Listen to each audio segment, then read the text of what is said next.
mình còn vui như ngày xưa. Lâu rồi mà anh chưa về thăm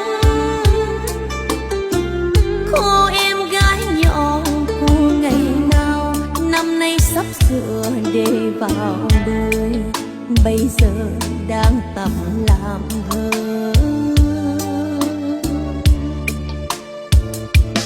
Ngày xưa mà em còn nhớ,